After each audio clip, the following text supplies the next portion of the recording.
Eklavya model residential school में अंबेडकर जयंती मनाई गई। सर्वप्रथम बाबा साहब की तस्वीर पर माल्यार्पण कर बाबा साहब को किया गया नमन। इस कार्यक्रम में छात्रावास में रहने वाली सभी छात्राएं उपस्थित रहीं। बाबा साहब के जीवन पर प्रकाश डालते हुए उनके द्वारा बताए हुए मार्ग पर चलने का प्रण लिया।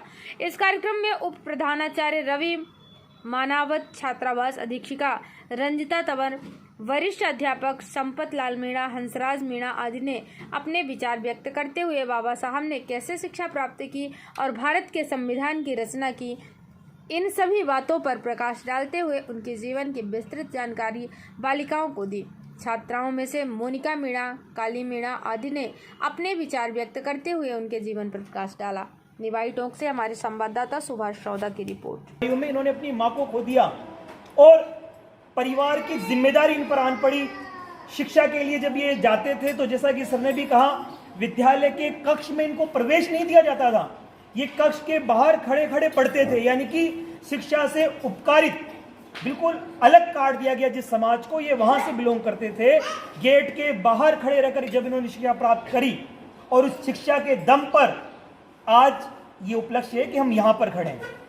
तो एक छोटी सी घटना मैं इनके जीवन की पहले आपके सामने रखना चाहूंगा कि ये अपने डेली रूटीन में घर के लिए पानी भरने के लिए जब बाहर निकले और वो सरोवर वो था जिस पर जानवर पानी पीते थे, उससे जब ये अपने मटके को भरकर ला रहे थे तो जो उच्च समाज के जो अपने आप को पदवी दे रहे थे, ब्राह्मण कहें हम, कि मुझे इससे कोई सरोकार नहीं है कि वो अपने आप को उच्च मानते होंगे, लेकिन ये अपने आप को निम्न मानने को तैयार नहीं थे, तो हम भी मानने को तैयार नहीं है। इनके मटके को फोड़ दिया गया कि तुम ये पानी पीने के लायक भी नहीं हो। जिस मटके को इन्होंने हाथ लगा दिया गया वो मटका फोड़ दिया गया। जिस कार्यक्रम में ये खड़े हो जाते थे उस कार्यक्रम का बहिष्कार कर दिया जाता था। उस जगह से ये निकले और जब एक स्थिति ये थी कि बिल्कुल अछूत अलग माना गया, अपने दम पर ये आगे बढ़े।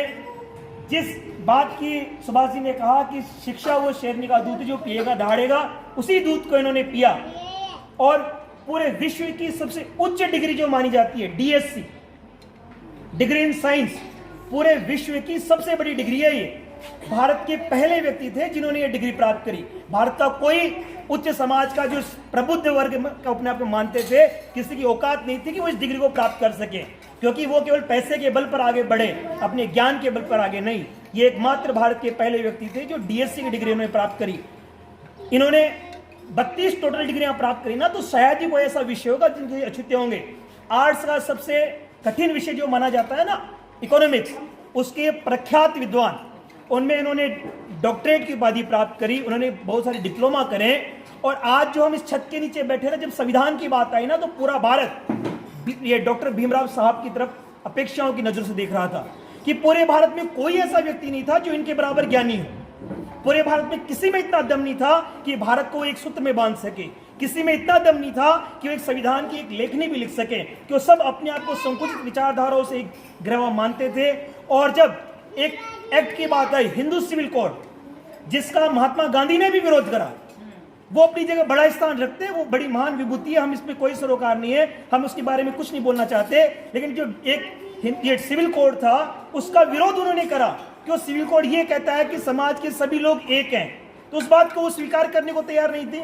आप जिस छत के नीचे आज बैठे हैं ना, वो उसी की देन है। सिविल कोड में महिलाओं को पुरुषों के बराबर अधिकार दिया गया, लेकिन उस सिविल कोड को जो जितने प्रबुद्ध जन है वो स्वीकार करने को तैयार नहीं थे।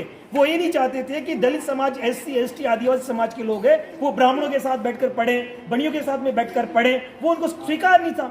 वो अपने को मुख्य धारा में शामिल करने के इतने खिलाफ थे कि वो चाहते ही नहीं थे कि ये दलित है, इनको पढ़ने का अधिकार नहीं है, इनको मंदिरों में जाने का अधिकार नहीं है। मैं तो ये कहूंगा कि आप अपने दादा आपके घर में है, दादी आपके हैं, तो आप उनसे पूछें कि वो पहले के समय क्या मंदिर के सामने से भी निकल सकते थे क्या? यदि वो वहां का जो ठाकुर है, ब्राह्मण, उसके घर के सामने से निकलते थे तो उनको अपनी चप्पलें पैरों में से खोलकर हाथ में लेनी पड़ती थी।